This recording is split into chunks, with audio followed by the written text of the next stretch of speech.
Salut à tous, on se retrouve aujourd'hui pour parler du Paris Saint-Germain ce jeudi 12 septembre et on commence tout d'abord comme on le fait souvent avec le programme du PSG pour cette semaine. Donc aujourd'hui, jeudi 12 septembre, deux petits points, entraînement 17h. Voilà, tout est dit, entraînement tout à l'heure. Ça a été le même cas hier et avant-hier et tiens, concernant l'entraînement d'hier avec le retour de certains internationaux comme on peut voir Randal Kolo Muani, on peut voir également João Neves, on peut voir Ousmane Dembélé ou même Achraf Hakimi. Ils étaient tous présents hier à 17h pour l'entraînement. Ils seront présents également tout à l'heure. A noter qu'aujourd'hui, il y aura le retour de William Pacho, de Marquinhos ou même de Beraldo qui ont joué un peu, le temps qu'ils reviennent, hein, vu que c'était sur ce continent sud-américain, le temps qu'ils reviennent à Paris. Ils ont été exemptés d'entraînement hier, ils seront de retour tout à l'heure bien sûr pour l'entraînement et demain matin entraînement 11h et demain début d'après-midi 13h conférence de presse de Luis Enrique pour parler du match après-demain, la réception de Brest au Parc des Princes, coup d'envoi 21h. Ensuite il y a le match contre Gérone, tiens maintenant c'est dans 6 jours, ça sera mercredi prochain, tiens dans une semaine jour pour jour, on sera jeudi et on parlera, on fera le débrief de cette rencontre en espérant parler d'une victoire du Paris Saint-Germain. Donc voilà, des gros matchs et surtout deux gros matchs à domicile là, pour les deux prochaines rencontres. Et concernant un match qui est prévu, il est là, ce match le 1er octobre, là, dans 18 jours, il y a un match contre Arsenal. Et juste, on va parler de cet adversaire, même si c'est dans longtemps, mais parce qu'un joueur, les gars, est blessé, c'est leur meilleur joueur, c'est le capitaine. Et Odegaard pourrait manquer le match de Ligue des Champions face au PSG le 1er octobre prochain. Le médecin de l'équipe nationale norvégienne a estimé à 3 semaines au minimum la convalescence du milieu de terrain après un choc à la cheville. En gros, il s'est blessé là, avec sa sélection, la Norvège, lors du rassemblement. Regardez, son pied d'appui, le pied gauche, il fait angle droit, c'est pas bon. En gros, c'est pas bon, donc c'est blessure. Et du coup, c'est quand même un gros coup dur pour Arsenal parce qu'il va louper tous ces matchs-là. Et il y a quand même Calafiori, Tierney, Tomiyasu, Merino et Odegaard qui pourraient être forfaits. Le match, contre le PSG, bien sûr, dans 18 jours. Donc après, le PSG, même tout le monde espère, voilà, quand tu joues des matchs de Ligue des Champions, tu veux toujours que les meilleurs joueurs soient là. Mais voilà, ça se peut qu'il ne soit pas là et ça sera un gros coup dur pour les Gunners.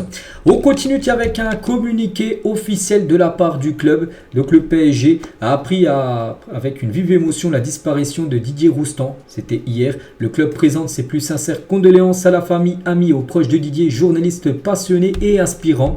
Donc regardez, ça fait la une du journal L'équipe aujourd'hui à notre président éternel. Donc là, une photo qui a été prise aujourd'hui. Et regardez, c'est quel stade derrière? C'est le stade tout simplement du PSG. Le stade du Parc des Princes. Et c'est vrai que Didier Roustan, même si je ne sais pas si c'était un grand fan du PSG, je ne sais pas, mais souvent il faisait soit des petites vidéos, tout ça, avec le maillot du PSG. Voilà, c'est quelqu'un qui aimait tout simplement le Paris Saint-Germain. Et Didier Roustan, surtout, il appréciait énormément un ancien joueur et une légende du côté du PSG, Javier Pastore. Il a dit, je fais une parenthèse, PSG pour moi, le maître absolu, c'est Javier Pastore. Lui, c'est un joueur d'autrefois, il te caresse le ballon, c'est de la poésie. Pour moi, le football, c'est une affaire d'émotion. Je paie ma place pour voir Pastore. Voilà ce qu'il pouvait dire il y a encore quelques années quand Pastore jouait du côté du PSG. Il appréciait énormément le beau jeu. Donc voilà, concernant le regretté bien sûr Didier Roustan, on pense fort à lui, on pense fort également à sa famille. On continue maintenant, on va parler d'un certain Kylian Mbappé. Vous me dites pourquoi on parle encore de Kylian Mbappé? Mais parce que ça a un rapport avec le PSG. Donc c'était hier, j'ai dit qu'hier, réunion entre Mbappé avec Nasser, avec tout le monde du côté la commission juridique de la Ligue de football professionnel pour trouver un accord en gros. Et à la suite du différend financier entre Mbappé et le PSG, la commission juridique de la LFP a décidé de demander une médiation entre les deux parties. Donc un petit rappel, donc Mbappé réclame 55 millions d'euros de primes et salaires impayés au PSG. Les deux parties vont donc essayer de se mettre d'accord de leur côté sans aller plus loin juridiquement, parce que là c'est essayer de trouver un accord sans aller au tribunal. Parce que hier, c'était pas encore le tribunal. Mais en gros, il trouver un accord. Et au lieu d'aller au tribunal, parce que le tribunal, il faut engager encore beaucoup de frais, tout ça. Et en plus, Luc, là, on parle de gros montants. Donc voilà, ça peut coûter cher pour toutes les parties. Mais en gros, l'accord ne va pas être trouvé, tout simplement parce qu'Mbappé ne veut pas trouver un terrain d'entente à l'amiable avec le PSG. Son avocate prend la parole, elle a dit: mon client, donc Kylian, souhaite simplement à ce stade que son travail soit payé comme cela doit être le cas pour tout autre joueur dans sa situation et pour tout salarié ayant terminé son CDD. On a un salarié en CDD qui va jusqu'au terme de son contrat, donc là c'était au 30 juin dernier, et à qui l'employeur dit: tu pars ailleurs, je ne te paie pas pour le travail que tu as réalisé, le droit du travail doit s'appliquer. Donc là c'est vrai que le PSG sur ça risque gros, parce que oui, même vous, hein, si vous travaillez, j'en sais rien, à 3 mois à McDo et imaginez le directeur de McDo ne vous paye pas, ça va pas. Voilà, donc lui c'est à peu près pareil. Pendant 3 mois, il n'a pas été payé sur ces 3 derniers mois, avril, mai, juin, donc jusqu'au 30 juin où c'était la fin de contrat. Et c'est pour ça qu'il aimerait avoir toutes ces sommes-là qui montent à 55 millions d'euros. Donc voilà, ça va se finir devant le tribunal parce qu'Mbappé ne veut pas trouver de terrain d'entente à l'amiable, tout simplement avec le PSG pour éviter d'aller au prud'homme, on peut dire. Et regardez, sur PSG Community, par rapport à ça, il a dit finissons-en une bonne fois pour toutes. On a une saison à effectuer. Ce dossier est un véritable poison. Les choses doivent se régler rapidement.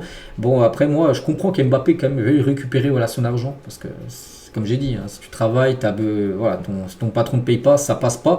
Voilà, ça, c'est vraiment un dossier, je pense, que le PSG doit clôturer. Parce que le problème, et je pense qu'il va se passer, c'est que ça va aller au tribunal. Maintenant, c'est sûr. C'est que le PSG va devoir donner 55 millions d'euros plus.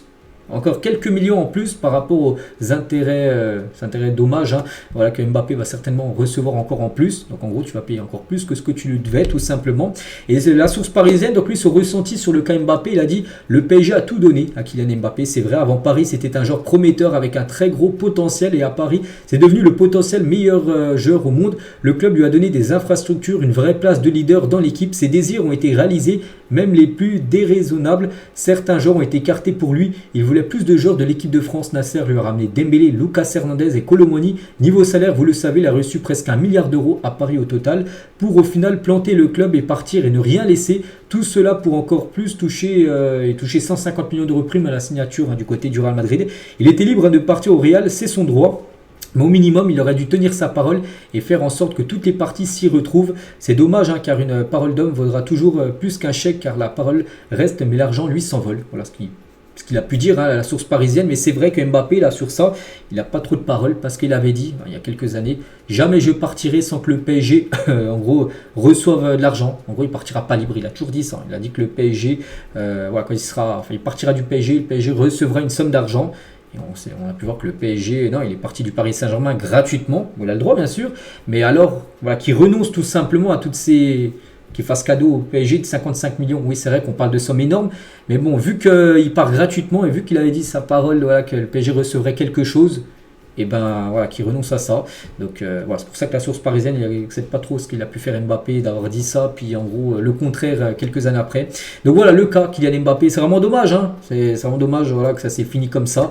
Mais bon, c'est comme ça, voilà, il faut trouver une solution parce que voilà, comme l'a dit, hein, le PSG Community, c'est actuellement un poison et ça peut pénaliser la saison, pourtant qu'à très bien commencé. Bref, toute autre chose officielle, donc afin de rendre possible les projets sportifs d'intérêt régional comme le futur stade du PSG ou l'héritage sportif de la colline d'Elancourt en 78, la région Île-de-France va créer une enveloppe régionale par rapport peut-être à un futur stade, exemple futur stade du PSG tout simplement.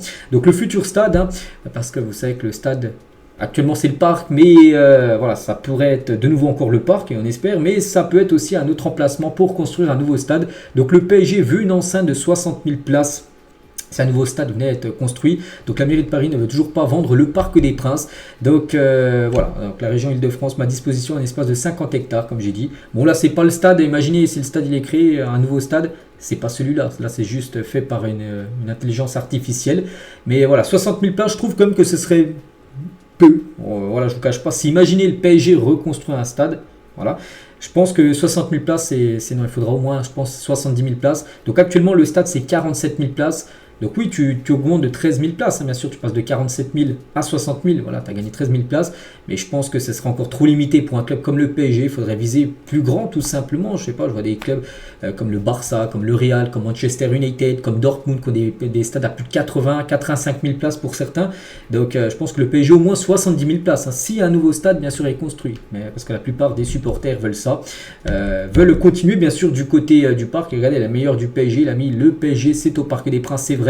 Mais comme j'ai dit, hein, si le PSG veut changer de dimension, il y a un moment, il faut savoir, voilà, la mairie ne veut pas lâcher, veut pas le vendre. Tant que la mairie ne veut pas vendre le Parc des Princes, tu ne peux pas faire des travaux. C'est pas possible. Tu n'es pas propriétaire du stade, tu ne peux pas faire des travaux. La mairie ne veut pas.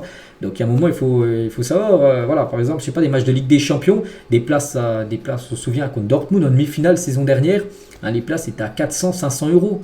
Des places prix moyen. C'est vrai que c'est une capacité plus grande, donc en gros il y aurait plus de place et bien évidemment les places seraient beaucoup moins chères. Après il faut savoir ce que vous voulez. La mairie ne veut pas lâcher, je pense que le mieux c'est de construire un stade. Et regardez, d'après une intelligence artificielle, bon là on est vraiment dans la démesure totale, mais imaginez un stade comme ça ou un stade comme ça. C'est jamais avec le PSG, c'est totalement réalisable. Donc voilà, concernant bien sûr ce dossier du Parc des Princes. Et on finit aujourd'hui avec John Textor, propriétaire de l'équipe de Lyon. Et, il a dit, parce qu'hier il était en conférence de presse, il a dit: notre équipe est bien plus forte, notre objectif est de gagner, nos joueurs sont là pour battre le PSG. Souvenez-vous, il avait déjà dit en début de saison, avant que le championnat commence, on veut battre le PSG, on veut finir devant eux au classement, on va leur botter le cul. Il a même dit ça, ses propres mots. Donc voilà, il a encore refait une déclaration hier pour dire qu'il veut que son équipe batte le PSG, que Lyon finisse devant le Paris Saint-Germain. Bon, pour l'instant, ils ont très mal démarré parce que le PSG, 3 matchs, 3 victoires, alors que Lyon, c'est 3 matchs, 1 victoire et déjà 2 défaites pour l'Olympique Lyonnais. Donc voilà les gars ce qu'il y a à dire aujourd'hui. J'espère que ça vous a plu. Donc nous, on se retrouve demain vendredi, pour le prochain numéro. À demain.